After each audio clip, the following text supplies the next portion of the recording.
What's up, everyone? Welcome into More Important Issues. More Important Issues is brought to you by our sponsors, Tennessee Tap House, Hound Dogs, Billy Ratliff's Tap 40 Grill, and Blue Water Climate Control. And here's a quick word from our good friends at Blue Water Climate Control. People always ask, where did we get the name Blue Water Climate Control? When a Navy ship casts off lines, exits the harbor, and loses sight of land, that's blue water sailing. It takes a team of people to do that. Tireless work, focus, and attention to detail. So much of starting a business is just like that.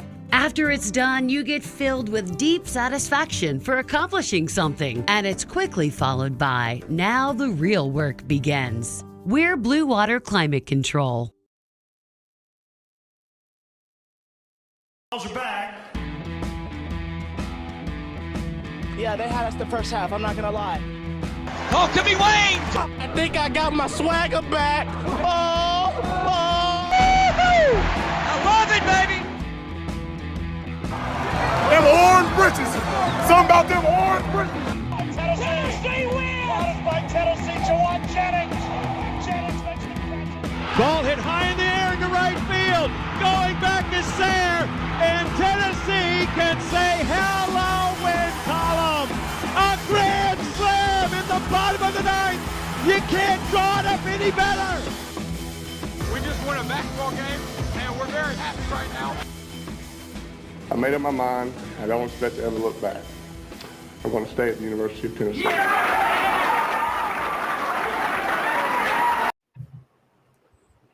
What is up, everybody? Welcome into today's episode of More Important Issues. It is Sunday, August 15th.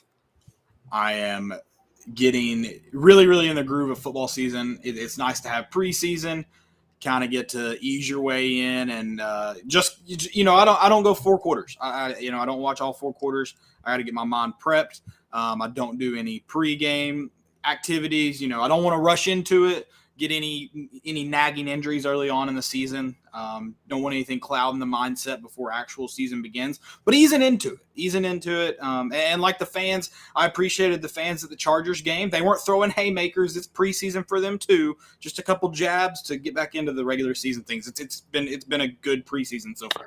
Was it the same? Was it Rams fans fighting Rams fans? Sorry, not Chargers fans. It was Rams versus Rams. Yeah, it was friendly fire. But hey, they don't want to. Eventually, you don't want to be hitting people in the same jersey as you, right? But it's part of preseason. You hit the guys, the same people in the locker room. You're just mixing it up with the guys, get some camaraderie going before.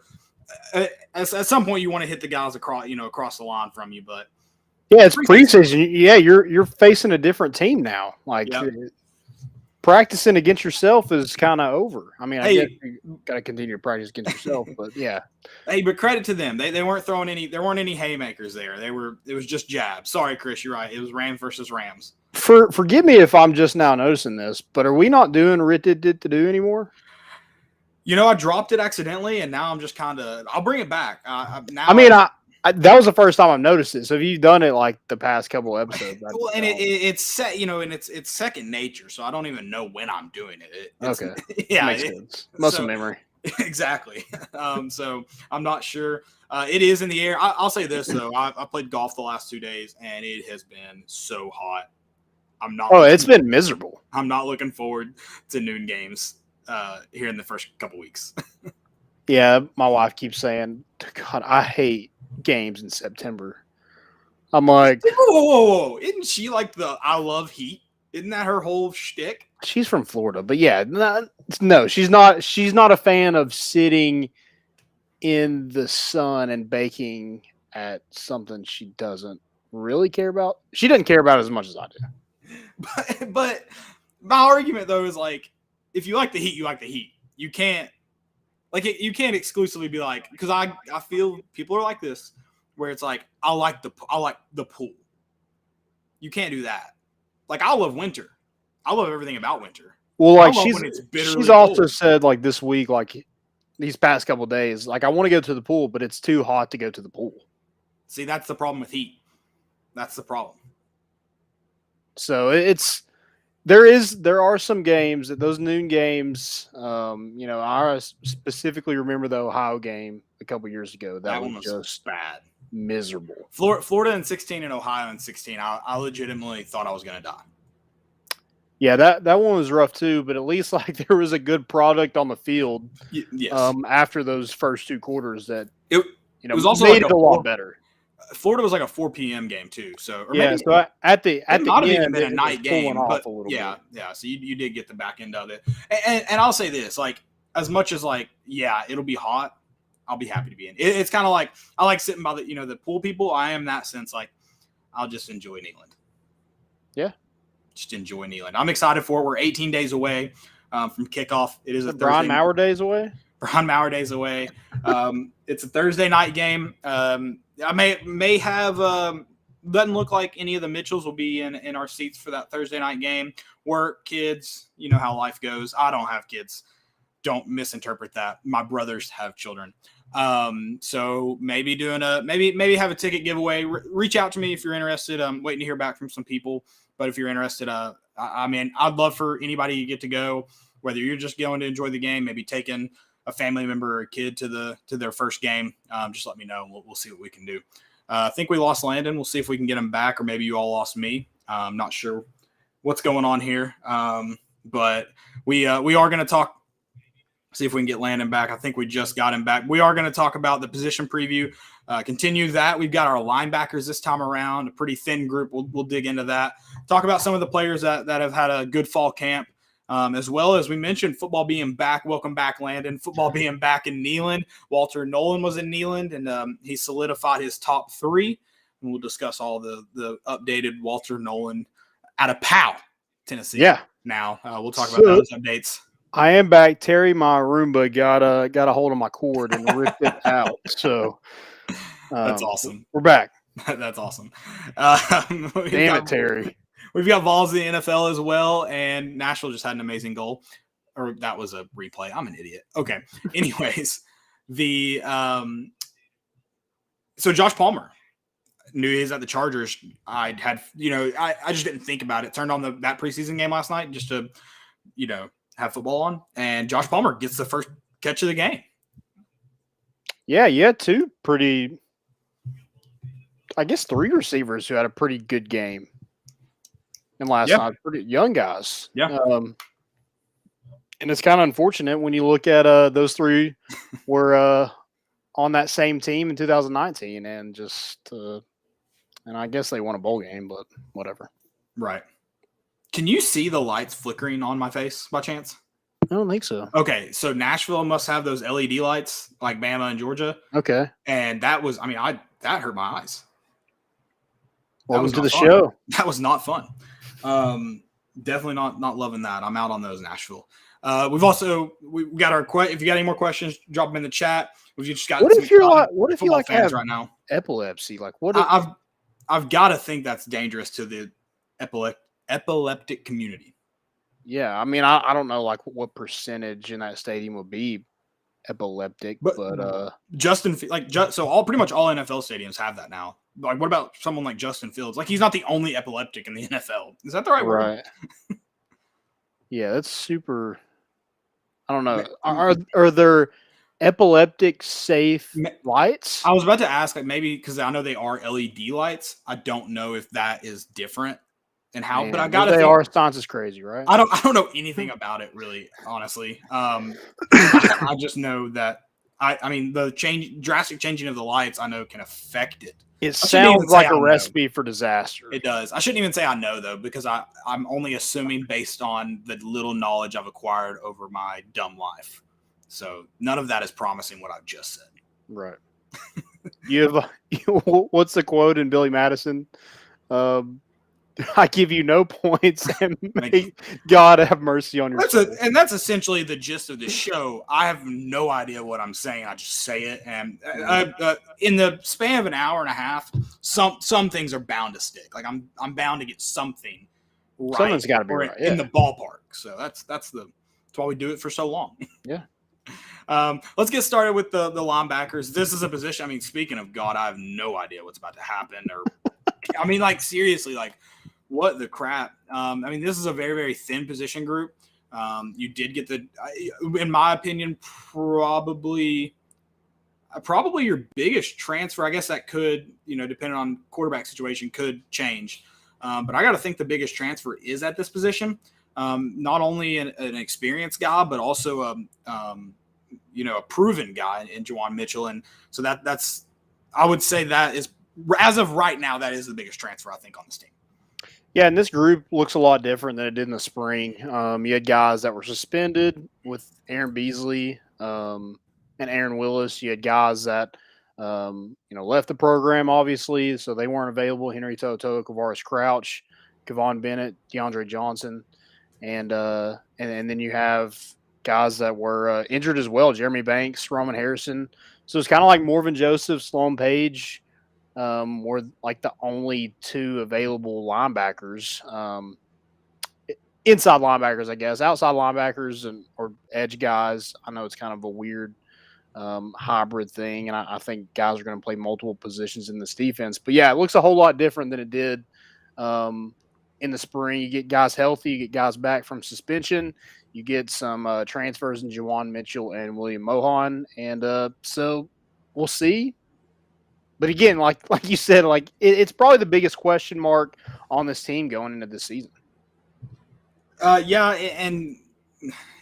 think that's definitely other than quarterback, but I also, and I know it's probably like the Vol fan in me that gets incredibly hopeful. I do feel better about the talent this year at quarterback than last year, just because we kind of knew the inevitable.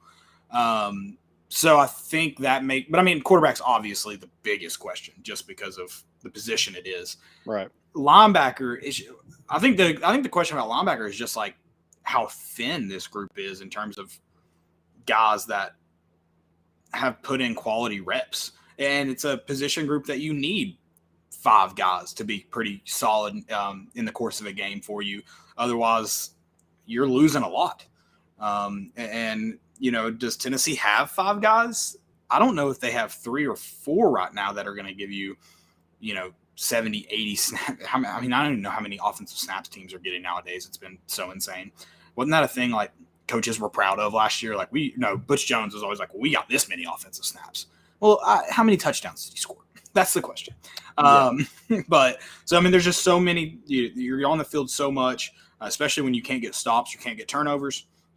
So you do need that group of guys. Like I said, I do have faith in Juwan Mitchell. I think Roman Harrison has gotten a lot of kind of hype in this offseason. He's a guy that should be expected to give you a ton of snaps, whether he's a starter, maybe not, but he's going to be expected to give you a lot of snaps. I think people are going to be expecting a lot of it out of Aaron Beasley, depending on kind of how he fits into. Also, isn't a big question on this team or on this roster in general, like what even is your what's a linebacker? That's just a question in football right now. But what's your sets? Like, are we going to see a primarily 3-4, 4-3? We mentioned it's probably going to kind of, I almost went soccer formation. It's almost going to probably look like a nickel at all times. Mm-hmm. So that's kind of up in the air too, not just who's going to play linebacker, but like, what is your linebacker group going to look like? Yeah, and you'll obviously have different packages for different stuff where you want to bring more edge rushers than, have defensive tackles on the field. So maybe some of those guys play a role. You mentioned Roman Harrison. He could probably fit that mold. I know he's played some inside linebacker in this spring and some this fall, but he's also a guy that can come off the edge as well and, made a name for himself in camp already by doing that. I was going to say we kind of talked about this with Cade Mays. He's probably best as an edge rusher, but they may need to play him at inside linebacker for the sake of the team. Mm-hmm. But he's probably truly an edge rusher, and he did well. He had flashes of times last season of being a pretty good edge rusher. Yeah, and he's been, an edge rusher since he's been here. But even in high school, he played defensive tackle, he played nose guard. So it's not like any of those 2 positions that he's at now is, what he's played his whole life. Right. So, yeah, you have that. You also have Tyler Barron. What is he? Is he considered an outside linebacker, defensive end? I think he's What is a probably going to be linebacker? right. We have no clue. But he's listed, I think, as an outside linebacker / defensive end. I think he'll be probably on the line the majority of the time. And then Hand to the ground, baby. Byron Young is probably the biggest addition to the linebacking room or defensive end room, whatever. Again, what is a linebacker? He's made a name for himself in camp and just looks like a freak athlete. And what a story he's had from a Dollar General manager, and then tries out for a junior college team. And he was the one that was like, they pretty much came to the Dollar General to get him to try out, right? Yeah, for the junior college. Like, they're like, you need to play football. It's like seeing the 7-footer. Everyone's like, do you play basketball? Same situation, right? You need to play football. That I kind of forgot about Byron Young in that sense. Like, I mean, I think he's definitely got the size to help that defensive line. And I know Ryan mentioned this, Ryan Shumpert, when he was on the show. That was last Sunday, I believe. My days are getting mixed up here. He talked about how the Tennessee front is actually looking like a pretty strong group, and I'm sure Rodney Garner has a ton to do with that. But I mean, that's going to obviously help your linebackers out a lot. Now, again, we're getting into what's a linebacker and a defensive end, but I mean, how much does that help? A group that's struggling in pass coverage, if you actually have pressure on the quarterback, if you're getting the help from Tyler Barron, Byron Young, whoever it may be, actually providing you help when you're defending the pass. Yeah, and DeAndre Johnson and Gavon Bennett, their stats look like they had, got to the quarterback pretty consistently all year, but the reality, it was in spurts. It was, right. One game here, one game there. It wasn't the entirety of the season. I think Tennessee's linebackers paid the price for them not being consistent all year long. And those two, Henry T and Kavaris Crouch, just got abused in the past. Just like this secondary did too. It wasn't just them, but the defending a slant, that's coming. That's a basic route in football. That's one of the easiest routes to throw. So if you can't cover that, somebody's going to make a living off that. Yeah, and that's a big job for the linebackers. I mean, that ball's coming right in your territory, and obviously, the corners can help with that and making releases, more difficult, more challenging. But a lot of that is your linebackers and how they can defend the slant. Why do more teams not run slants more often? Why did it feel like Alabama was the only team that consistently ran slants? That's a good question. I don't know. I mean, I guess you have to be pretty balanced because, if they're thinking it's going to be pass the entire time, that wide receiver is probably getting ear-holed quite a bit. But when you have a guy like Najee Harris running the football, that's fair. You got to respect the middle of the field a little bit more. Yeah, that's a fair point. It felt and you gotta be able to complete. If you complete one, I think it helps yourself out. If you can't complete it, then who's going to respect it? Yeah. Completing passes is crucial to the sport. I don't know if Tennessee knew that last year, but it is. I don't want to stray too far away from linebackers. I don't want to talk about the offensive side of the ball necessarily, but I think, this is important for Tennessee. I mean, slants are a pretty simple and easy route for offenses to run, but it's also a pretty easy route to jump on. Mm-hmm. Now, whether you're able to force a turnover from it or not, that's the different story. But you talked about if, offenses can really start to catch defenses out of balance if they can complete a slant. Well, how much easier does it make it for defenses to start defending if they can break up those first couple slants? Yeah. You got to have the ability to jump one every now and then to show that you can defend it.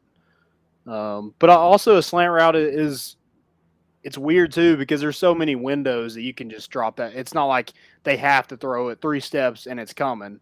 I mean, that's the majority of one, but it can also be a deeper slant where, they can, if that linebacker tries to jump it, they can go right past them. All right. Now we're talking drag routes, Landon. Yeah. A 5-step slant instead of a 3-step slant. I'm going to tell you right now, a slant is the scariest ball to catch in the world. It is, yeah. It is a scary ball to catch. Maybe not against Tennessee's defense last year. Maybe it wasn't that scary. Especially inside is. Outside isn't as bad, but yeah, Especially when you're 180 pounds catching a pass where, you know, a guy's 220. Even when you come out of that 3-step, if that linebacker was on it, he's in your face. See ya. Yeah, so it can be a little scary. But yeah, I mean, Alabama made it look very, very simple. I wish every team would. Joe Burrow, when he was at LSU, that offense made slants look pretty simple too. I do think there's another guy I want to mention because I think you've mentioned how he looked good, or you expect him to take a step. Bryson Eason. Does he take a step this year? I mean, he's probably one of those other guys that's, you know, defensive end, more than an outside linebacker, kind of on the line guy. I mean, he's pushing 300 pounds. I think he was 300 at one point while he was on campus. I think he's down a little bit from that, but you know, thanks to Rodney Garner. But yeah, he's a guy that's a massive individual and some guy that, you know, I don't know if he's a starter. Right. He's probably, you know, a depth guy, but yeah, I think he can come in and give you quality reps, you know, when you need it. Yeah, I hope so, and it goes back into that depth portion where like depth it's always been important at the linebacker position, but even more so with how many snaps teams are getting off per game. I'm way less concerned with our edge rushing depth than I am at middle linebacker. Middle linebacker is where I'm just like, ugh. I see what you're saying, but you mentioned it last year how like sure the stats looked okay, but when you really went and watched games, that wasn't really telling the whole story. And so like there's just so many questions at edge rusher. There's guys there, but who's going to actually get to the quarterback? We talked about how running backs can't be expected to break tackles in the backfield. Well, when's Tennessee going to force a running back to be really good at breaking tackles in the backfield? They haven't really had that in the last couple of seasons. And that's going to make your linebacker group look bad when they're not meeting anybody until they're at least at minimum in the hole. That makes a running back's job really, really easy. So who's going to bring that pressure and force running backs to be really good? Because that does help your inside backers a lot. Oh yeah, 100%. I mean, how many tackles for loss did our linebackers have last year? Probably not many at all. And a lot of them probably are in Tuscaloosa now. Right. And I think that a lot of that has to do with your defensive line. If they're not getting any push up front, they're already through the line of scrimmage before a linebacker even has time to get to them. Yeah, it definitely makes the job hard. It's a very much so a group effort for just one guy's name to be attached to the tackle or be credited with the tackle, I guess is the way to say that. So it's going to take this team's going to need to take a pretty big jump. It's good to hear that maybe they're showing themselves to be improved under Rodney Garner so far. They got some credit in that last scrimmage. I know a lot of people were fearful of what that meant for the offense, but I definitely think it's probably a little bit of both. I am kind of curious too I know this strays from linebackers into just kind of overall defense, but what's the play calling going to look like? Sure, Tim Banks has been around and he's got plenty of experience coaching football and with defensive backs, but he's not been a play caller. And so I think how that fits in for the defense is definitely going to be – that's another question. And can he set these linebackers up to be successful? It's the same thing offensively when you talk about trying to get teams off balance and, how you're blitzing and what those coverages look like to try and help your group out to try to gain an edge on the offense. I think play calling is just as big of a question mark as a linebacker group. No, I agree. No knock on Tim Banks. It's no knock. He's just not done it. It's a question. Right. Yeah, and I think that's a good question because, like you said, you haven't seen it from him. I think it's something that you have to be similar to the offense that you run. You have to take shots. You have to use that athleticism. I think at linebacker, I think we have a ton of athleticism. I mean, especially like guys that can come off the edge, Roman Harrison, Jeremy Banks, Morvan Joseph, Tyler Barron, Byron Young. There's a ton of athleticism. So I think you got to take some shots. You got to bring a corner, a nickel. You're going to have to dial up some blitzes to get to the quarterback because I don't know if there is, a ton of erasers on this defense. And two, aren't you just a little more not happy? Happy's not the right word. Aren't you a little more content? Content may not even be the right word with getting beat when you're trying to go and make plays rather than guys like busted coverages. Yeah. Like if we get beat on a side because we sent, a corner blitz or, we get beat up the middle because your linebacker was trying to make a play in the backfield. Like, aren't you a little more understanding of those rather than just getting like flat out beat? Like that's the part that you get really frustrated when it's like, it seems like maybe they were there to make plays and couldn't. Or you just are never taking chances at, trying to get the ball back and you're still getting beat over and over. So just like, taking chances, I think is going to be a big storyline for this team. I hate to get ahead in the program here. Someone asked, like, what's the appropriate waiting time for Josh Heupel? I don't think that should ever be a predetermined amount. If this team comes out and looks like the team they had last year in the sense of like they didn't even look like they wanted to compete a lot of the season, body language wise, I don't know what the true story was. But if that's what it looks like again, like, then Josh Heupel's probably not the guy. I know it takes more than a couple months, more than a season to set a culture in place. But if this team isn't taking chances, isn't going out and competing, then I think that says a lot about what this coaching staff, like where their ceiling's at. And that's not me like, oh, if they look flat-footed against Bowling Green, go fire the guy. That's not what I'm saying. I just go take chances on both sides of the ball. Go try and get the ball back. Go try and get pressure on the quarterback. Use the athleticism that you have. You may not have a big group of just flat-out footballers. I don't know. What's the Joe guy from Last Chance U? What was his name? Gosh.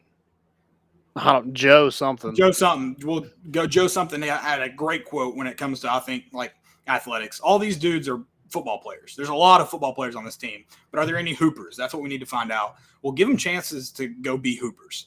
Joe Hampton. Joe Hampton. What would be a good term for like the hooper version of a football player? I mean, like we got a baller can mean that too. That's what Joe Hampton said. There's a lot of ballers out there. He's like, but only some people are hoopers. He's like, I'm a hooper. We need hoopers. A gamer? I guess. I don't know. But I just give them a chance to set themselves apart. Don't let the game come to the linebackers. Let the linebackers go be the game, I guess. I don't know how to say that.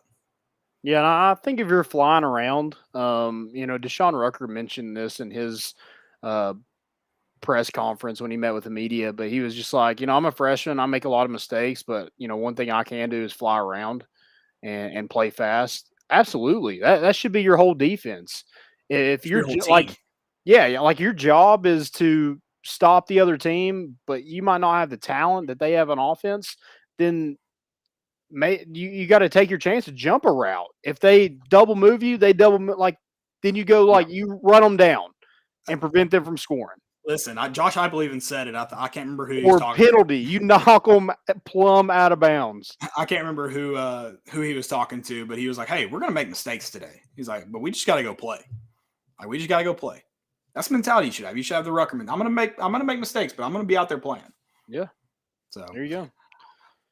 The one player I'm really excited for, and it has nothing to do with his last name, believe me, but I am excited for Juwan Mitchell. I think you get a big name. Okay, it has everything to do with his last name. How do I get it? NIL, I should be able to, I was so jealous when Jesse got to buy, which I guess he had to wait until, I don't know how exactly they got it, because they don't sell players their names on the back. I guess he had to get it custom made, but it also it didn't look like he had his own, the people that buy their own jerseys. I don't want that. I want to buy Mitchell. Is he 2010? He's even better. I want a number 10 Mitchell jersey. 10. Yeah, you can make that happen. You're the jersey guy. You can make that happen for me. I could probably make that happen. I need 2 jerseys this year. I need 2 jerseys. There's one jersey I want, and it's very similar to that, but nothing like it at all. It's Josh Lambo, the kicker for the Jags. Yeah, no, you do need the Lambo jersey. He's got a good number too. He's like number 4, isn't he? Yeah, something like that. 2 or 4. Yeah, something. It's good. It's a good number. It's a good number. Yeah. I want that jersey. I don't really want a Jaguars jersey, but to have Lambo on the back, I mean, that black Jaguars jersey that I don't know if they still use it, but a couple of years ago, that's a good looking jersey. Mm-hmm. I also love their teal ones. I don't know if they wear those anymore. They wore the black ones the other night, didn't they? Wasn't Yeah, Tebow flailing around in the black jersey? Good God, he looked horrible. I mean, I love the comment. Like, I mean, did he do the job? I was like, I mean, I guess if we're gonna sit here and say it, like, sure, he moved the linebacker out of the way. But if you don't think he's gonna get absolutely thrashed in film, you've never been in a film room. Yeah, he didn't. He didn't pass that play in on the grading scale. There's no way. He's gonna get a ton of credit for being in the right place, but he is not gonna get credit for making the play. No. Yeah, everybody's like, yeah, he did his job, and Listen, maybe I don't think that guy was going to make the tackle regardless.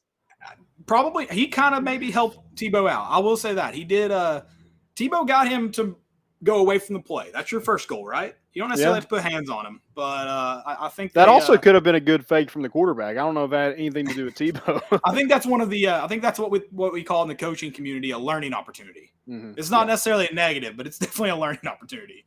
Hey, but he's out there playing though. Did he? I didn't like. There were no more plays from him. Did he make any other plays? I have no clue. Did he make a catch? I mean, I'm not watching a Jaguars game.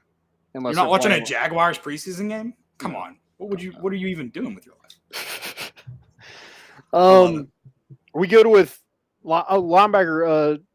Who are you excited? I'm excited for. Stats. Well, I'm excited for. Who are you most excited for? Or think maybe biggest impact. You don't have to have a specific reason to be excited for him, but I think Byron Young is probably for me edge rusher. If I'm going to go middle linebacker, I think Juwan Mitchell is the obvious answer because I think he, definitely gives you something to what you lost with Henry To'oTo'o and Kavaris Crouch. But also, it's weird. Like, yeah, Jeremy Banks, he's somewhat a veteran, but he's kind of not. He got some opportunities last year, but not a ton.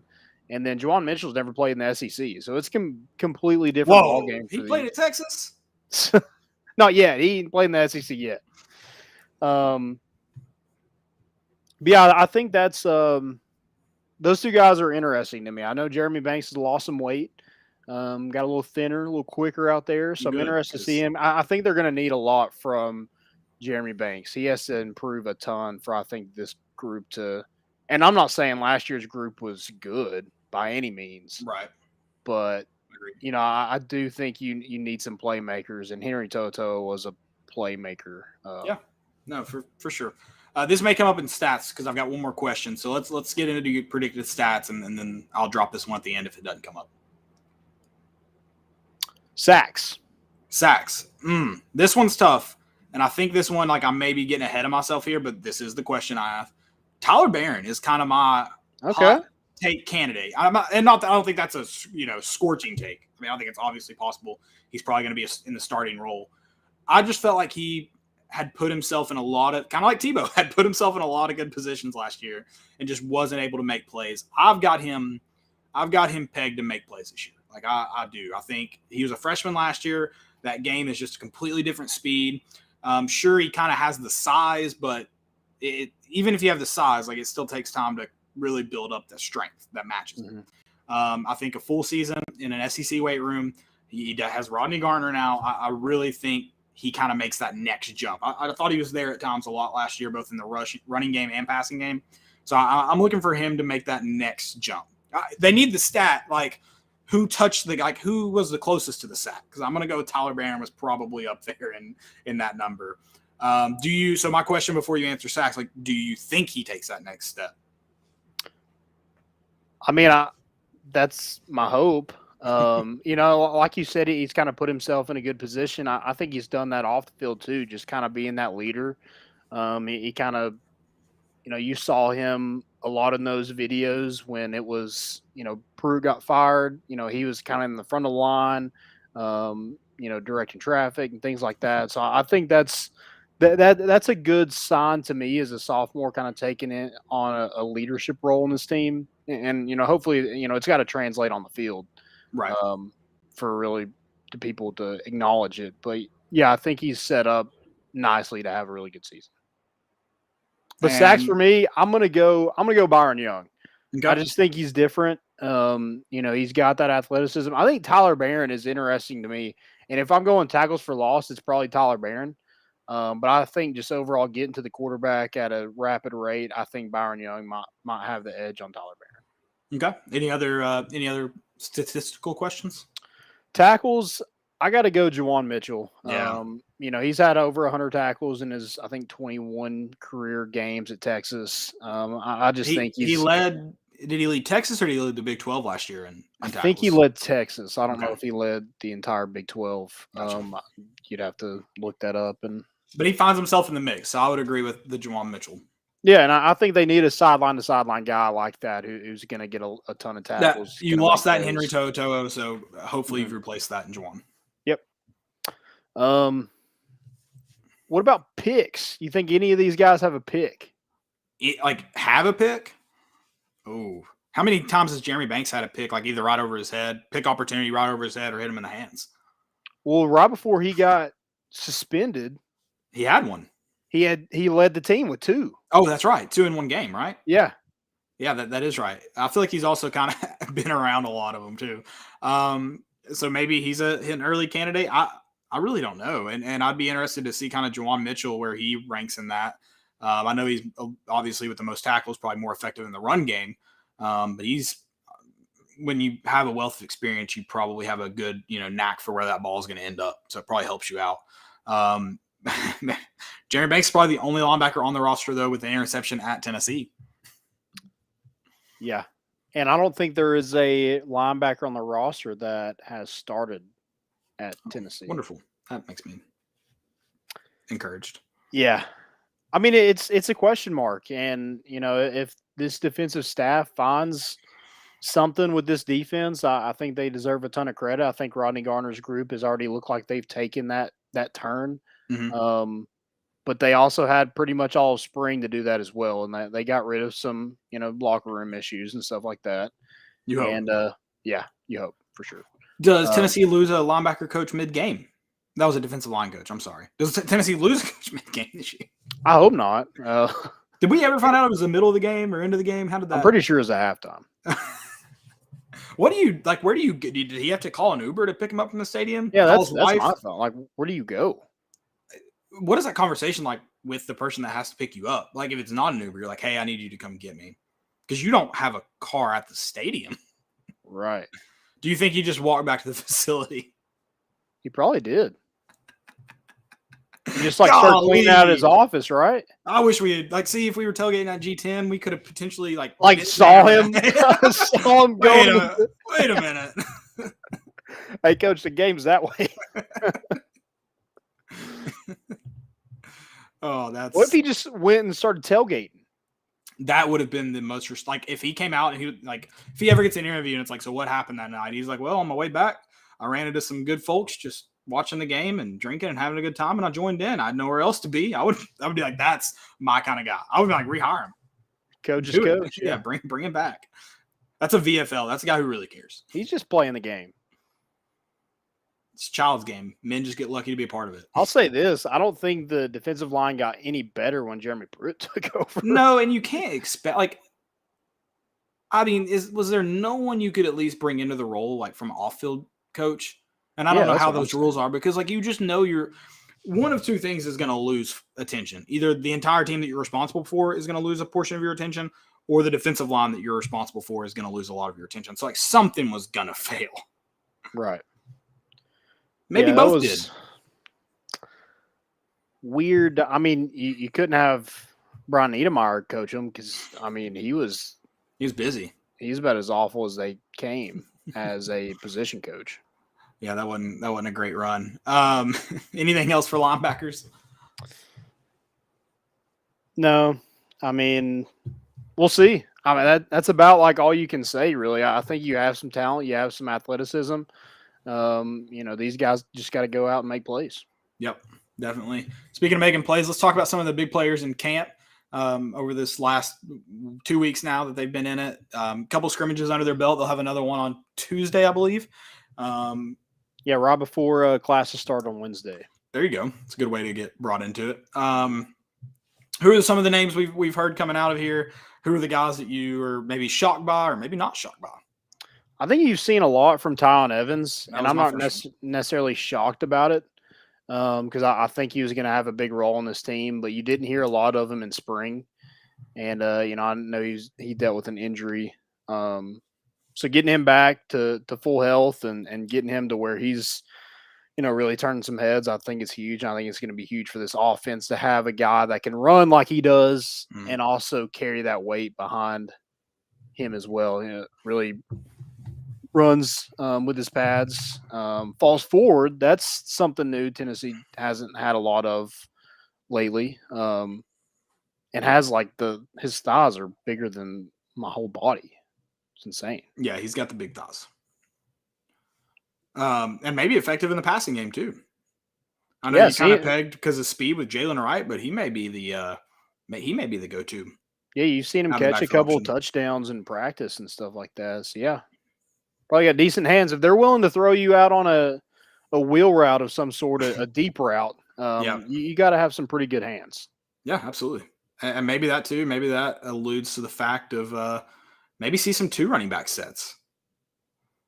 Tennessee hadn't done a lot of that, even when they had 2 of the best running backs in the SEC on the same roster. Yikes. Jalen Hurd is not a wide receiver. I'm sorry. I needed to yell that. There you go. The video, I think it was Channel TN, tweeted out a highlight of his and put all his stats. And there were people responding like he's playing the wrong position. Did you read his stats?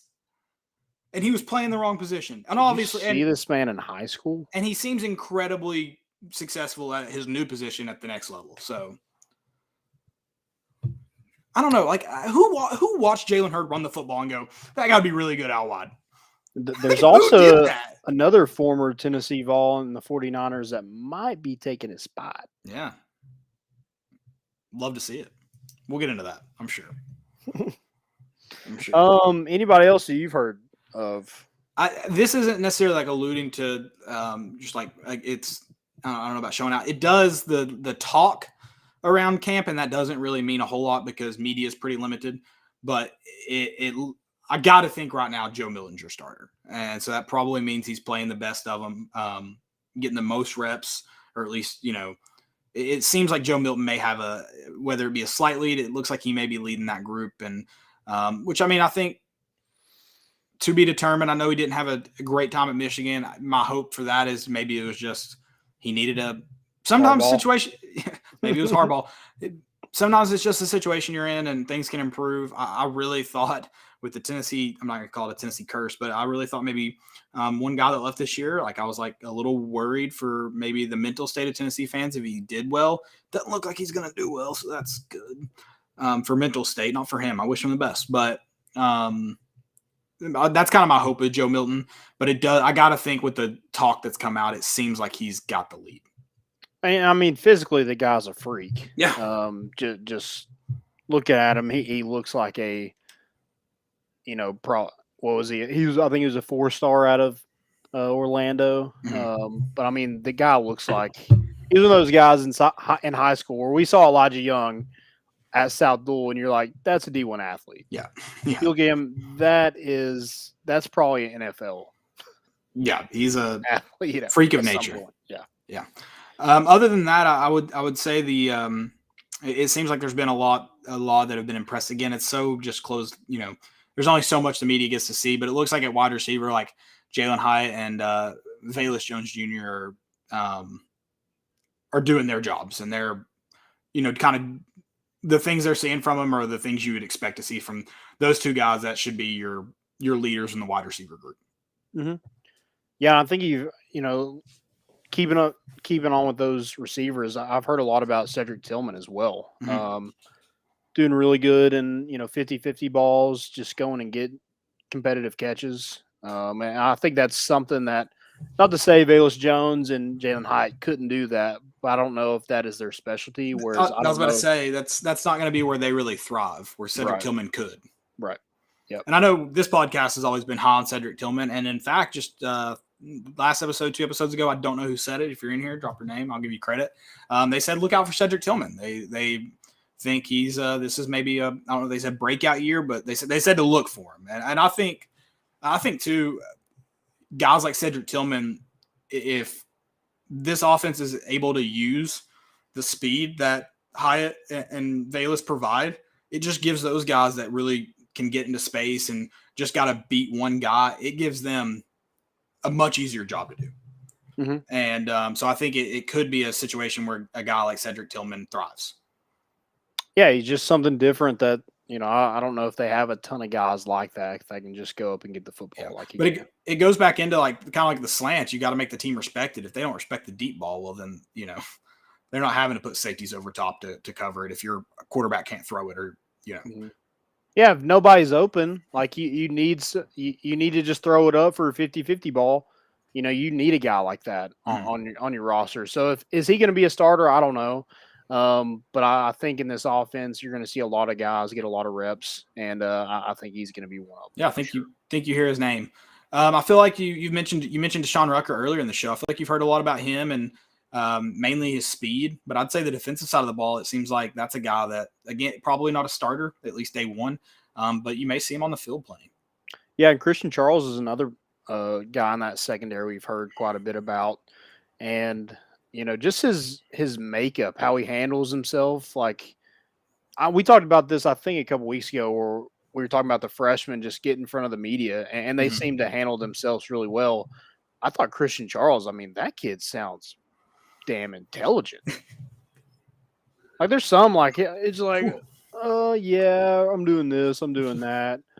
But he's using the freaking big words. I thought I was got going those ACT words. Yeah, the thesaurus out here to look up what he was actually saying. You should have listened in Schaefer's class, Landon. We had we had to learn an ACT word every day or week. I don't remember what it was. Ugh. Yeah, I still don't know any of them, by the way. Yeah, my vocab is just fine the way it is. I don't need those big words. Warren Burrell, I've heard quite a bit. Him and some of these guys I'm going to mention just kind of changed their body a little bit. And he's one that needed to put on some weight. We talked about this when we talked about the corners last episode. Put on some weight, some good weight. And, I think he has probably set himself up to be a potential starter for Tennessee. Whereas, he was kind of the talk of last camp. And you probably haven't heard of a bunch because you're going to hear a lot of, stuff that comes out is going to be a lot of newcomers and stuff like that. But I think he's a guy that you can really keep your eye on. And hopefully he's able to make plays for this defense. And then Darnell Wright, changing his body, going to a new position. Not, I guess, kind of a new position, the opposite side of the line. So from the right to the left-hand side. And, or is that right? Yeah, left-hand side. Yeah, that's right. Something he hasn't done. Even in high school, he played that right side. And so it was a completely new position, but he changed his body because, that guy was like, what, 330? In this offense, when you're going that fast, it makes it, yeah. It makes you can't have a guy that's 330. Right. So he's changed his body and really bought in, it seems like. And, they really like what they see out of Darnell Wright. And then Byron Young, we talked about him in the linebackers. He just seems like a freak of nature as well. Right. All right. Any other other BY like branded in his arm is very intimidating. Have you? I didn't see that. No, I haven't seen that. I'll have to look that up. It looked like seems like a bold move to brand anything on you. It looks like it hurt. I've seen Yellowstone. Not a fan. We should do that. We should do that. We should get a more important issues brand and brand us, and then anybody who joins, anybody who's a part, yeah. So Dylan Taylor, I guess you got to get one too. Dylan Taylor's got to get one. We didn't. I don't know if we told you guys. I think Dylan Christopher Taylor, Nichols has to too. As it's Cole World. As many times they've been on this show, you guys need branding. Branding. Branded. I know. I don't know. So Dylan, our producer, if you guys have been wondering where he's at, he is now an intern at Outkick. Am I getting that right? Yep. I think it's a specific part of Outkick, right? Like Outkick 360. Yeah. So congratulations to him. We'll obviously miss him, but great for him to get that awesome internship with a national brand. Yeah, and he might be back every now and then. Got to figure out what his schedule looks like when he goes back to school. But, yeah, I hope to have him back. But, yeah, tackling new things, we're seeing him grow up before our eyes. It's sad. He was ready to fly, so we kicked him out of the nest. Yeah, there you go. Yeah. All right. Let's talk about Walter Nolen. Walter Nolen, football's back. First off, I know I keep talking like it's still ways away. Football is back. The lights were on in Neyland. There was action there Friday night. You got to see some high school football, which actually does kick off this week. Real games starting Thursday night. I'm not sure. Oh, it's South Doyle. I was supposed to say I'm not sure who the rivalry game is. Yeah, it's Sono, baby. So Sono sort of will be in your living room on Thursday night. You should appreciate it. It's God's country, baby. I know South Doyle versus Oak Ridge. I know there's a couple other Thursday night games. I think our main man John Claybo's on the call for a Thursday night game for Gatlinburg. I saw him post that on Facebook. So if you're a GP Highlander fan, make sure you tune in for that. But high school football is back, and they started it off in Neyland. I know there's also a 5-star preps jamboree as well on Thursday night at Carson Newman. So we are in the mix of it. Walter Nolen was there Friday night, got to play in Neyland. I think that's Neyland is. I'm going to try to not get like too sappy because it makes me. I feel like it sounds unauthentic, but this is like truly how I feel about Neyland. Neyland is one of the most special venues in all of sports. It's beautiful. If you go in there empty, it's an overwhelming experience. So if you go in there with any fans, if you get to go in there and throw football on the field, whether it's in a you tossing with your buddy or you're actually playing in a game, it is a different experience. So we talked about how cool it is for like the athletes in this area that grow up Tennessee fans to get that experience. Sure, it's only in front of 2,000 people, whatever, but it's such a cool experience. Well, you can't miss what that also is in recruiting. And in that sense, like it's not even recruiting anything that the current staff's doing or anything. Like it's just those guys get to go in and experience the smallest taste of what a Saturday could be. And that's incredible. And I know like people are probably like, you're overselling it or, you're biased. I mean, I've talked to people that couldn't give a crap about Tennessee. I ran into a guy at a Sprint store in Arizona last year, and he's from Arizona. And he's like, I love college football, I love football. So me and a buddy were like, hey, let's go to a Tennessee game. I think it was Tennessee, Florida in 2016. And he was like, that was to this day, they've been to several college NFL football stadiums. He's like, to this day, we both agreed that is the coolest football experience we've ever had. So, and I know that's Tennessee, Florida, so it's not the same as a high school jamboree. But I mean, Walter Nolen was like, this made me think about my decision a lot more in terms of like where I see myself. And that means something to those guys on the field. Yeah, first of all, for me, it was just good to be back. Yeah. There. I mean, because like we haven't been there since Vanderbilt in 2019. Yeah. I mean, almost 2 years since I've been in that stadium. I got kicked out. It was the Storm game, and they wouldn't let me sit in the stands. They're like, you need to go up to the what's it called? Concourse area. Gotcha. And I was like, is it any safer? We don't know. So why do I have to move? We don't know. I feel like that's a great response because it's not like they lied to you. We have no, which I told her, I was like, hey, I know you're doing your job, but like, are they gonna like harp on you all for me sitting here? Like, really? Are they gonna harp on you? Because I respect you for doing your job, but at the same time, it's like I see 300 more people doing the same thing I'm doing. Are you all gonna go tell them? Yeah.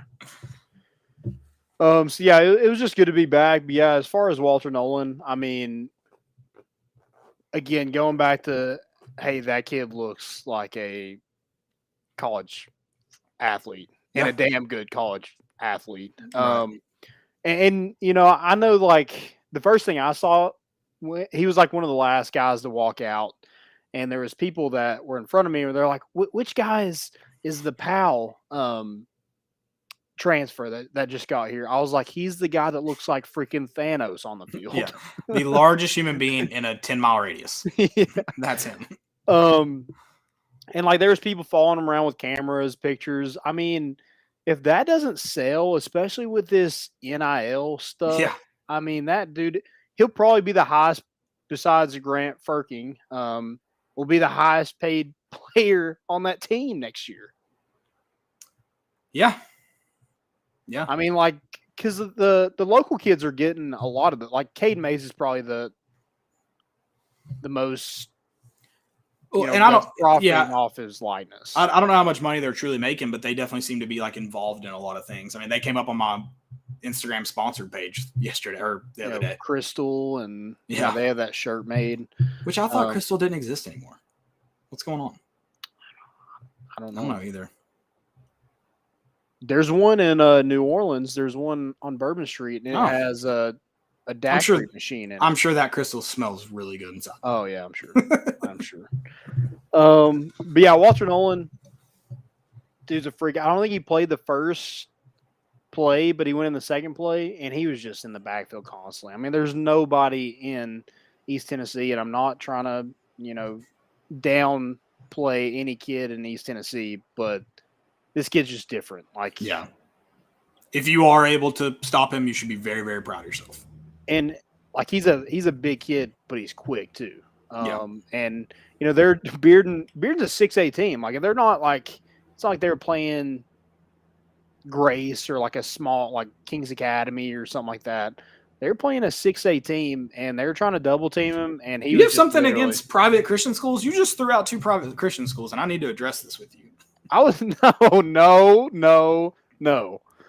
Okay, Wartburg. I don't know. I was just trying to think of 2 really small schools that were also there. Now it sounds like you're defending yourself. I don't know how to feel about this. Oh my god. Yeah, I do have something against them. What are they gonna do? I went to public school, so I'm biased. So there you go. But like they were trying to double team, and he was just pushing them right back into the running back. It wasn't fair. Yeah, he's very, very talented, and I alluded to it. I don't know if I said it, but I think it was Mark Packard just straight up asked him about the top 3, and he said Tennessee, A&M, and Florida. So Tennessee's in it. Yeah, I mean that.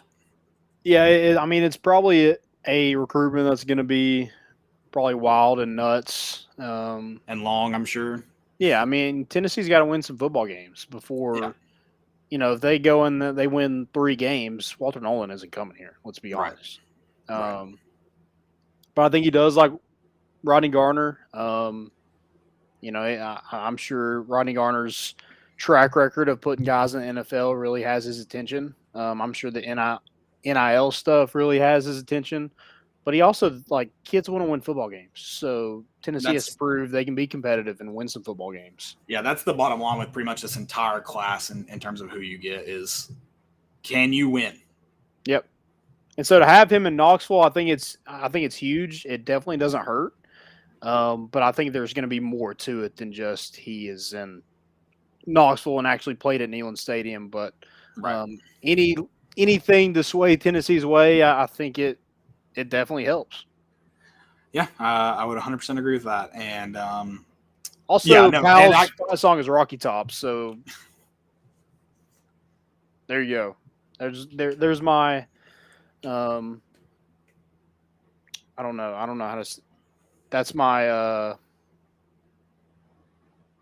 I'm putting in your court, Pal staff. Yeah, they've got a job to do now. Yeah. But what were we talking? Bojangles. Bojangles needs to be your breakfast of choice this year, pal. Yeah. As far as the going back to Neyland, you did get to be in Neyland. You sat on the 40-yard line. I noticed. Mm-hmm. Those are not cheap tickets, even on a Friday night when it's 12 high schools playing. So credit to Landon. Must have got a big bonus at work something this week and just decided to splurge and take the family out for a nice Friday night. That's I know a guy. Big time of him. I'm excited to be back in Neyland. The first time I will be there is September 11th for the Pitt game, noon kickoff. I'm counting down the days for myself to be back there.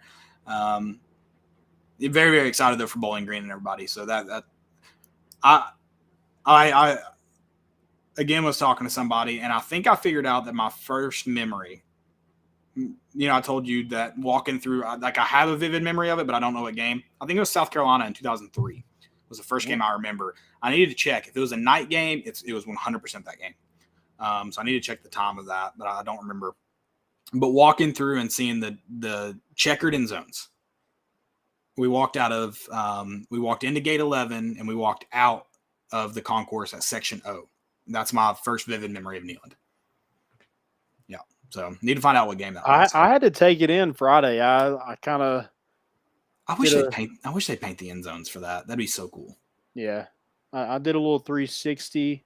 Kind of took it all in. I looked up at my seats at ZZ11. That would have been a pro move if you could have gotten up there and just been like, these are like, that's an all-time like dad move. Be like, I'm watching the games from everywhere I watch the game. Like, this is where I watch the game from. It's where I'm watching the game. That's what I did that at a orange and white game. I do that at the orange and white game. I try to go to section L usually. Yeah, I didn't do it this time. I don't know why. I should have. I don't know if I was going to get my family up there. It was funny. I don't think they let you. I think you would have had to really know someone to get up there. Squeak my way up there, maybe do some climbing. Yeah. But it's funny, we're watching Walter Nolen and Pal after the South Dole game, and my uncle, who has Down syndrome, he was like, 99, big boy. And I was like, yeah. It was before like anybody really even talked to him. He's like, he's good. Like that should tell you, like, this guy does not really care about the game at all. Right. But when he sees a big boy, he calls him out. He's like, 99, big boy. He's good. I was like, yes, he is, Stephen. Yes, he is. Love it. That's a classic Stephen response too. So it is. That's good. All right, let's talk some Vols in the NFL. Do you have the stats written out there? I have some of them. Okay. I didn't do like every single tackle. I just did some kind of highlights of guys. So you had Josh Dobbs. He went 5 for 6 for the Steelers, 30 yards, 1 interception. Marquez Callaway had 3 catches for 61 yards for the Saints. Bryce Thompson had a big pick. Yeah. And a tackle in the game. That's really cool. I wasn't aware that he moved to safety. But I think they lost the safety. I think he retired. So that he, they just switched him over, and it seems to be going well for him. And then Trey Smith started at right guard for the Chiefs. Juwan Jennings had a catch for 26 yards and then 2 rushes for 23 yards. I think 2 of those were screen passes, but they counted as rushes because they were behind the line of scrimmage. So he wasn't in the backfield, but that would have been pretty cool. See him run that Wildcat again. Right. Darrell Taylor had 3 tackles, and then Josh Palmer had 6 catches for 36 yards. That's I love it that because the Chargers were not happy with the Palmer pick, right? Yeah, they thought it was a little high. And I mean, looking back on it, you're like, yeah, you're wrong. But even I thought that was a little high from where you saw his mock draft and everything. But he was also hurt by bad quarterback play throughout his entire career, as was Marquez Callaway and Juwan Jennings. So that's true. I mean, it definitely did not help him at all. So yeah, I was kind of shocked about it because I thought Callaway went undrafted. So the fact that Josh Palmer was drafted in the 3rd round, I thought was insane, but, he's making the most of it. Right. Love to see it. Love to see when the 3rd round, they probably didn't get a great grade for that pick, but, it seems to be paying off for them. Oh, definitely. I mean, obviously time will tell as far as getting past preseason, but I don't think as of right now they're too upset. I don't think they're looking too far forward. So I like to see him still in that number 5. Yeah. Dude, sorry, I'm in the middle. All right. Any other Vols in the NFL? I know you kind of mentioned Juwan Jennings, that whole situation. Any updates there? So I did see where somebody that covers the Chiefs were saying that Juwan Jennings is exactly what the 49ers wanted with Jalen Hurd, and he just apparently it said that I don't know the Chiefs or the 49ers news or anything like that, but Yeah. it said that if he doesn't show up in the next 2 days, he's gone. I don't know if that shows up like as in produce on the field or shows up as in he's not showing up to the 49ers. Yeah, facility. surely that would mean I don't know. That's an interesting one. Hadn't heard that. Yeah. So we'll see. Yeah. But yeah, I mean, I think they're super happy with their 7th round pick in Juwan Jennings. Yeah, I would say so. Looks like another one that can be paying off well for them. So. We had some questions. You want to get to those? Yeah, let's jump into some questions. So Jason at VolFan731 said, when can we expect a decision on the quarterbacks? Oh, probably Wednesday, September 1st. It is interesting because Kentucky named their starting quarterback today. Did you see that? Did they? Yeah, it's Will Levis, the Penn State transfer. Gotcha. So Joey Gatewood has also entered the transfer portal. He entered the transfer portal for real? Yeah. Interesting. Yep. So there's that. As far as a decision, I mean, I don't know when Heupel really does that. I don't know what his track record is at UCF when he actually releases that. But it seems like they're, every week they're probably narrowing it down. So, I think you'll have a pretty distinct pecking order after this week. Probably after the scrimmage, you'll find out who is with first team because that offense apparently struggled. And probably a lot of that had to do with guys just rotating and not really having a rhythm. And I think the defense did a good job too. I'm not, downplaying what they did. But, if you have that set, I think that, helps your offense out a lot with rhythm and everything. Right.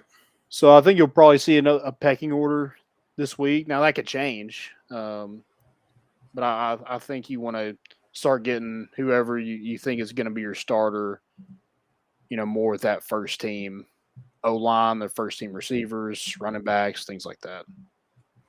Yeah, I would think here. I mean, they do have their second scrimmage on Tuesday, so yes, yep. More stuff probably will start getting ironed out now. Yep. First scrimmage is a feeler. Yeah. See where you're at.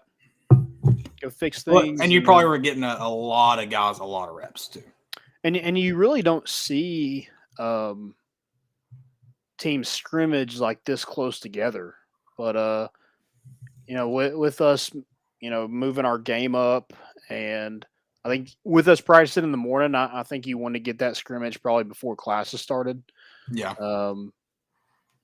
So guys can get back in the swing of things. Maybe it gives them a day off to get acclimated. Who knows what happens with that. But yeah, I think it's good to kind of you get that out of the way, and then you get right back into classes and things like that. Oh, for sure.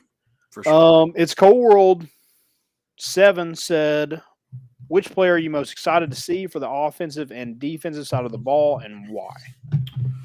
He also got more, but we'll answer that first. Okay, most excited. I'm pretty excited. This is very reliant. You know what? I'll stay away from because that position's reliant on the quarterback. I am very excited for Tyon Evans. Yeah, I think I can go with those running backs as a whole. I think Jabari Small and Tyon Evans, kind of that 1-2 punch, is something I'm excited for. I'm just excited to see the speed. There should be a lot of it. So, I mean, those guys, a guy that I'm interested in seeing, and I hope he takes the next step, and that's Jalen Hyatt. We haven't heard a ton about him. I don't know if that has to do with him, learning this offense. We just haven't heard a ton from him. Right. I don't know if that's just he's doing his thing and it's cool and you're just hearing a lot about the newcomers. But yeah, I'm excited to see Jalen Hyatt back on that field in a Tennessee uniform. Oh, for sure. For sure. And yeah, for me, I mean, I'm ready to see Tyon run the ball. I think he's going to run it really hard and looks to be good out of the backfield. So yeah. Dynamic. What about defense? Defense, I almost want to default because it's easy after saying I'm most excited for Juwan Mitchell. I don't know if that's as far as linebacker that is, but as defensively, I think I'm. Golly, It's tough. it is. I almost want to say, but I don't really know. But I almost want to say Brandon Turnage just because I think that's a big transfer pickup. It is. And I just don't know how much he finds the field. I don't know how truly effective he is. But speaking of speed, he's got a lot of it. So I almost want to say him, but it may still be Juwan Mitchell. It may still be. Yeah, I'm like, I feel like I have two. I feel like one I'm excited to see and one like I'm most interested in seeing how it plays out. Right. I want to say Alontae Taylor, but like it just the inconsistency throughout his career. So I'm really interested in seeing Alontae back on that field. But I think Trayvon Flowers for me, a guy that has dealt with some injuries in his career, was healthy last year, but also coming off of an injury. I want to see him after a whole season, a new staff under Willie Martinez. I think he can really take the next step and be a really good safety for Tennessee. Yeah, I would agreed. Get some turnovers. Get some picks. I want to see picks. Please get turnovers. Please. He also says, what game do you see us having the best chance of pulling an upset this season? Upset Ole Miss. Okay. I'll probably say Kentucky. Nah, that's fair. That's probably a game we won't be favored in. That's fair.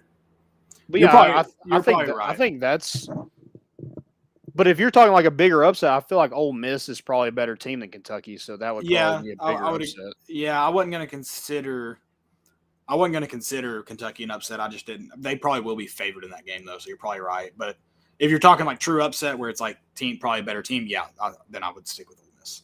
Okay. His last question, what game do you think we could be in trouble of being upset to? Upset. Well, the only games you're going to be favored in, probably South Carolina. Yeah.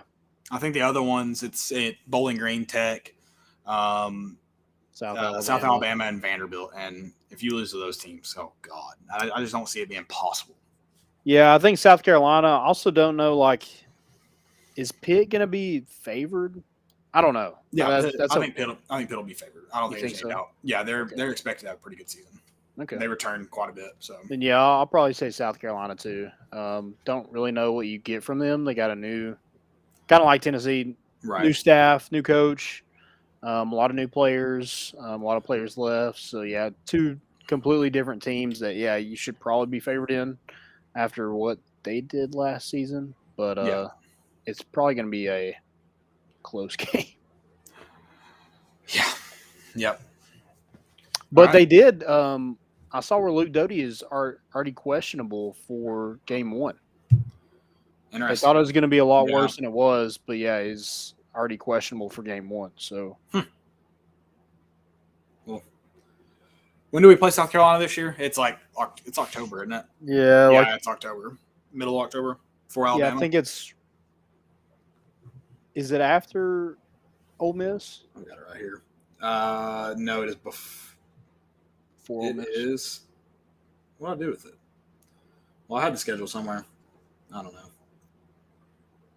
I thought it was one of the weekends like where. I think it's right. I think it's either right before Ole Miss or right after. Yeah. Right after Ole Miss. It is. This is great, guys. I'm sorry. Right before Ole Miss, week before. Okay. October 9th. Missouri might be a game that you're not going to be favored in, that you have a good chance of upsetting. That's a good point. Yeah, that's another one. Kind of a swing game. Yep. I thought we also had one more. It was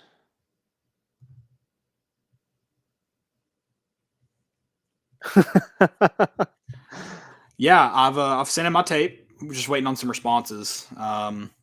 I did it barefoot too, just to prove, grit. Wait, and is this a determination. thing? What? Like the walk-on tryout? Yeah, Is they're this having they're having walk-on tryouts. They announced them. Oh, okay. So you are doing it. Yeah, no, but yeah, I should. I should do a video. I'll do it. I'll do it barefoot. I need to find somewhere with a field goal near my house. I don't even know if I have a football here. I'm sure I do. At Vol Moody said, listening in from Moody, Alabama, enemy territory. She said, Shout out. they said, love the show. What is a reasonable amount of time to give Heupel? That's that. I think it's kind of a to be determined date. I mean, I'm not. It's like kind of this weird thing. It's like you almost always want to say like 3 years, but it's just so. I mean, it's just so fluid. I don't know if there's a good number to put on it. I mean, no one should be turning on him this early, no matter what we think. Like even at the end of the season, probably. But yeah, I'm just in the boat of. If you can't find a quarterback out of the 3 guys that you have right now, It's going to raise some big questions. Yeah, that's a big red flag for me. Yeah. And when you start seeing red flags pile up in year one, it's it usually doesn't work out. Right. So I mean, yeah, obviously, I don't think you tear the house down after year one.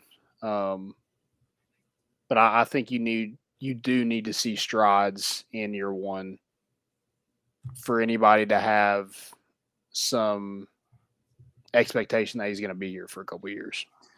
Yeah, I would agree with that. I'd agree with that. That's all the questions we had. That's it. Okay. If you got any more, drop them in the chat. We're going to get to our segments, and then we'll get to those as we get to them. Most important of the week. Let's see what I got here. So it looks like Brian Maurer's staying. It does look like he's staying. We'll see. To be determined. Yeah, I mean, I guess it could change. It could change. Most important. I have the I mentioned statues. Oh, yeah, that is cool. A tribute to this is what Tennessee football tweeted out. A tribute to the men who paved the way, coming soon to Neyland Stadium. 4 statues honoring our trailblazers in racial equity. No, that's definitely really cool. I mean, anytime you can get a lot of people involved, and then I think, the issues the university and the NCAA and then the country, like all of them, that are facing. And those guys, I mean, first off, they're just flat out great football players, so any chance the program can get to honor them. But then the milestones that they also had to overcome, way to incorporate that is obviously a big deal as well. Yes, he had Lester McLean, Jackie Walker, Condridge Holloway, and T. Martin. I forget exactly. Like I know one, it was Lester McLean or Jackie Walker was the first black player at Tennessee, and then one was the first black. These dates may be wrong. I believe it was. I believe Lester was the. Well, the one. I can just pull it up, but I believe Lester McLean was the first black football player in the SEC. I believe. Okay. I thought surely they'd have something on their homepage about it. Let's see here. And then Condridge Holloway was the first black quarterback in the SEC. And T. Martin was the first black quarterback to lead his team to a national championship. So there must have been another one before that because it said he's the first black SEC quarterback to win a national championship. Okay. So there must have been. Okay, so his first SEC. Yeah.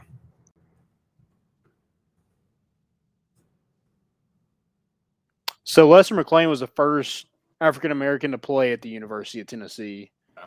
I've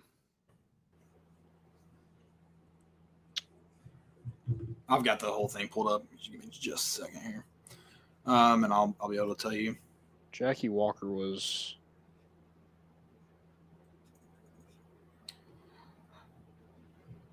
Ooh, so he was the first black player in program history and the first black SEC player to score a touchdown. Jackie Walker was the First black captain? First black All-American. All-American. Okay. For SEC's first. He was the SEC's first black All-American. He passed away in 2002, so his family gave a statement on his behalf. Then Connor Talloway, we had that one right. As far as being the first black player to start at quarterback on an SEC team. Okay. He was also the first black captain, is what this says, of a SEC school. Yeah. All right. Any more most important? Did I get to mine? I mentioned the walk-on one. I don't know what I said about it though. But the walk-on. So Jackie Walker went to Fulton. I didn't know that. Oh, nice. Didn't know that either. Very cool. I don't know if I have any more most important beyond that. Let's see. I do have a fail. Did I mention? I mentioned the Savannah Bananas doing the walk-up. I believe I mentioned that. The golf walk-up. Did I mention that one? I'm a huge Savannah Banana fan. First off, the Savannah Bananas. I did see this. They did the golf. The guy came to that bat with the golf clubs. They've had some great walk-ups. Did you see the most recent one? What was that? So he was like mic'd up and called his own play as it was getting hit to him. So he's like, and he catches it and he throws it and gotcha. Yeah. Gotcha. Love it, dude. Credit to them. They're awesome. The Savannah Bananas are awesome. My next most important. This is a vague one. New T-shirts coming soon. Keep an eye out. You might like them. I don't know. We'll see. If you don't like them, you're not a real Tennessee football fan or a football fan in general. So, true. All right. Fail. I have Justin Fields. Oh. This is what he said after the game. He said it was actually kind of slow to me, to be honest, on the speed of the NFL. Interesting. It's the preseason. Do you really want? That's just like if he has one bad game, everybody's going to bring. Oh yeah, that's definitely that. He didn't set himself up for great future press conferences. Don't throw picks. That's my only advice. Sure. I've got the MLB. They did a great job putting on the Field of Dreams game. It was great. A lot of people were bashing them walking out of the corn like it was cheesy. The players seemed to really enjoy themselves, and it was a cool moment on television. So really cool. But the MLB still had the game blacked out in certain areas, so not everyone was able to watch. A game like that, why is it blacked out anywhere? It's so stupid. First off, like games being blacked out on television is the dumbest thing ever. Yeah, I don't understand the reasoning behind it. Like, even if you give me what Mace, like the reasoning is probably dumb. So I don't even want to know what the reasoning is. Actually, I do want to know what it is, but I'm still going to think it's dumb. Yeah. Not a great look, MLB. My next one is going back to the Bears. The Bears just finding it. They have a turnover bucket on the sideline. Oh, yeah. That's very similar to the trash can. Yeah, which, I mean, I always said it was just a dumb thing to do, but I get it. But it's dumb. Don't do it. Go to what turnover chains are great. Why do we not just go with those? Yeah. Or just get turnovers. Be cool too. Yeah. Do you have any more? No. That's it for me. I have one more. So in the Indianapolis Carolina Panthers game, there was the Colts ran for a first down, and the offensive line kind of pushed the pile, got a couple more yards. Well, the running back gets up and like just kind of flexes a little bit. 15-yard penalty for taunting. Yeah, such a dumb. It benefited the Carolina Panthers, but that is the dumbest. It's such a dumb point of emphasis, man. It's so dumb. Make sports fun again. Yeah. That's all I got. That's it for me too. It's all my most important. So, all right, let's guys, we appreciate y'all listening. We'll be back on Thursday.